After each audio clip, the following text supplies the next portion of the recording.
ফরাসি photographer Stefan গ্রানজিটাও তার ফটোবুকের জন্য স্পাম তিমির ছবি তুলছিলেন, আর হঠাৎ করেই তিনি দেখতে পান এই অস্বাভাবিক দৃশ্য। অনেকগুলো তিমি স্থিরভাবে দাঁড়িয়ে আছে, কোনো রকম নড়াচড়া করছিল না। কিন্তু কেন স্পাম তিমিগুলো এভাবে স্থির হয়ে দাঁড়িয়ে থাকে? কেন মাছেরা ঘুমায় না? মানুষ যদি এদের মতো না ঘুমায় তাহলে এর কি পরিণতি হতে পারে? চিন্তা করার দরকার নেই, কারণ আজ আমরা এগুলোরই গভীরে যেতে চলেছি। তো স্বাগতম আপনাকে মায়াজালের আরও একটি নতুন এপিসোডে। কি করবেন যখন আপনি বেশ কয়েকটি তিমিকে উলম্বভাবে কোনো রকম নড়াচড়া ছাড়াই এভাবে দাঁড়িয়ে থাকতে দেখতে পাবেন? তিমিগুলো কি এলিয়েনদের সাথে এভাবে যোগাযোগ করে? না, বিষয়টা আসলে তেমন না। আমাদের পৃথিবীতে প্রত্যেকটা প্রাণীকেই বিশ্রাম নিতে হয়, যদিও তিমিগুলোর স্থিরভাবে দাঁড়িয়ে থাকাকে ব্যাখ্যা স্বার্থে এভাবে বলা যায়। আমাদের পৃথিবীর প্রায় প্রতিটি প্রাণী ঘুমের মধ্যে বিশ্রাম নিয়ে থাকে। হাতি থেকে জেলিফিশ, মানুষ থেকে পিঁপড়া, অনেক প্রাণী আবার বিড়ালের মতো অনেক বেশি সময় ধরে বিশ্রাম নেয়। কিন্তু তিমি সমুদ্রের মাঝখানে চলাফেরা করার সময় মাত্র 15 মিনিটের জন্য স্থির হয়ে দাঁড়িয়ে যায়, অর্থাৎ সারাদিনের মাত্র 7% সময় তিমি বিশ্রাম নেয়। আর স্তন্যপায়ী প্রাণীদের মধ্যে এটাই রেকর্ড। কিন্তু এত কম সময়ের জন্য ঘুমিয়ে পড়াটা খুবই কঠিন, যখন কিনা আপনার চারপাশের সবকিছুই মুভ করছে। কিছু বিজ্ঞানী বিশ্বাস করে যখন তিমি বিশ্রাম নেয় তখন তাদের ব্রেইনের অর্ধেকটা অ্যাক্টিভ থাকে, তাই আপনি এটাকে স্বাভাবিক ঘুমও বলতে পারবেন না। এর আরও একটি কারণ হতে পারে, এসব তিমিদের বিভিন্ন কিলার হোয়েলের আক্রমণের সম্মুখীন হতে হয়, তাই তাদেরকে সবসময় অ্যাক্টিভ থাকতে হয়। তাছাড়া এসব তিমির সম্পূর্ণ ঘুমাতে না পারার পেছনে আরও একটি কারণ হলো তাদের শ্বাস প্রশ্বাস নিয়ন্ত্রণ করতে হয়, অথচ মানুষের শ্বাস প্রশ্বাস চালানোর জন্য কিছুই করতে হয় না। আমাদের শরীর নিজে থেকেই এটা নিয়ন্ত্রণ করে। কিন্তু এসব তিমি যখন পানির গভীরে থাকে তখন তাদের পর্যায়ক্রমে অনুধাবন করতে হয় যে এখন তারা আর শ্বাস নিতে পারবে কিনা। ফ্যাক্টটি একটু কষ্ট করে মনে রাখবেন, খুব শীঘ্রই এটা নিয়ে আবার কথা বলবো।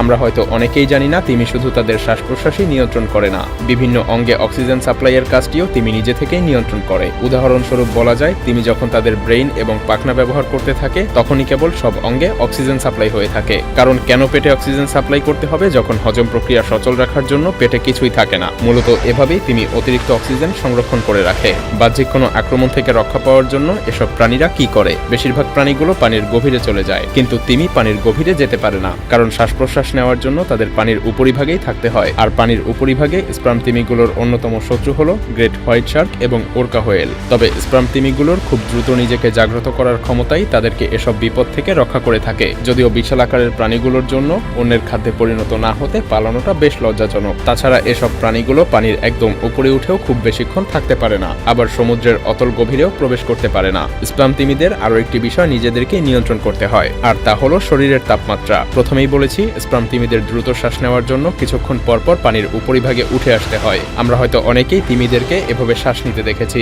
মূলত এসব তিমি খুবই দ্রুত পানির উপরে উঠে এসে শ্বাস নিয়ে আবার পানির গভীরে চলে যায়, তবে সেটা খুব বেশি গভীরে নয়। কিছুক্ষণ পর তারা আবার ফিরে আসে। এটা বিশ্বাস করা হয় যে তিমির মাথা অনেক হালকাভাবে গঠিত, যাতে করে এগুলো উলম্বভাবে দাঁড়িয়ে থেকে বিশ্রাম নিতে পারে। তবে এই স্পার্ম তিমিগুলো খুবই ভীতু স্বভাবের হয়ে থাকে।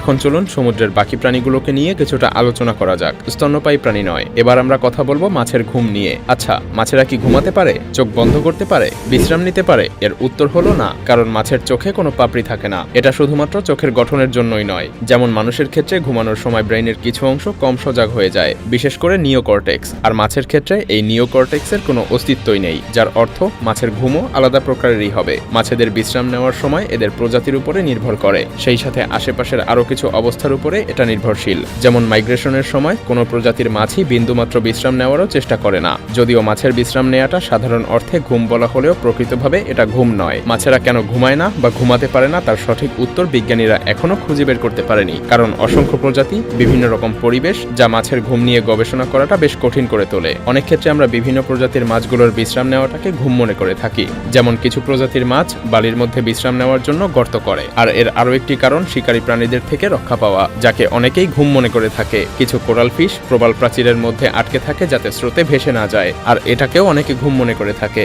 এমনকি প্যারট ফিশ, যেটা কিনা শ্লেষাযুক্ত কোকুনের আশ্রয় নেয়, যা এসব প্রজাতির মাছদেরকে পরজীবী থেকে রক্ষা করে থাকে। অবশ্যই এটা শিকারী প্রাণীদের থেকেও রক্ষা করে। যতদিন না পর্যন্ত বিজ্ঞানীরা এসব প্রাণীদেরকে নিয়ে পর্যাপ্ত গবেষণা করছে, ততদিন এসব প্রাণীগুলোর ঘুমের ব্যাখ্যা নিয়ে কোনো সিদ্ধান্তে পৌঁছানোটা বেশ কঠিন হবে। তবে খুব কমন কিছু বিষয় থেকেই অনুধাবন করা যায়, যখন এসব প্রাণীদের প্রতিনিয়ত শিকারে পরিণত হওয়ার সম্ভাবনা থাকে তখন অবশ্যই এরা নিজেদের প্রাণ হারানোর ঝুঁকি নিয়ে ঘুমের দেশে ডুব দিতে চাইবে না।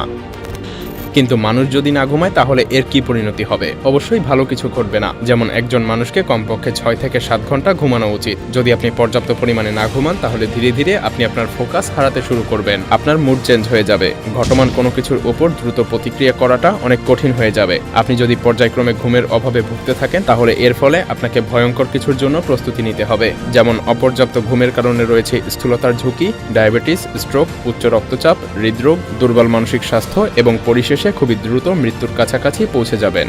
আচ্ছা, এগুলো যদি সত্যিই হয় তাহলে এসব জিনিয়াস মানুষেরা কেন খুবই কম ঘুমিয়ে দীর্ঘদিন পর্যন্ত বেঁচে থেকে ইতিহাস গড়তে পেরেছিলেন? আপনি অবশ্যই শুনে থাকবেন আইনস্টাইন 3 ঘন্টার বেশি ঘুমাতেন না। যদিও অনেকে মনে করে থাকেন আইনস্টাইন ঘিরে প্রচলিত এই কথাটি সত্য নয়। মহান এই পদার্থবিজ্ঞানী নাকি দিনে কমপক্ষে 10 ঘন্টা করে ঘুমাতেন। আবার নিকোলা টেসলা ঘুমানোর জন্য নিজেকে সময় দিতে পারতেন না। জানা যায় তিনি নাকি প্রতিদিন 2 ঘন্টার বেশি ঘুমাতেন না। একটি গল্প প্রচলিত আছে, স্কুলে পড়াকালীন এক শিক্ষক টেসলার বাবাকে চিঠি লিখেছিলেন যাতে করে তিনি তার সন্তানকে আর স্কুলে না পাঠান, কারণ তার সন্তান অতিরিক্ত পরিশ্রমের কারণে মারাও যেতে পারে।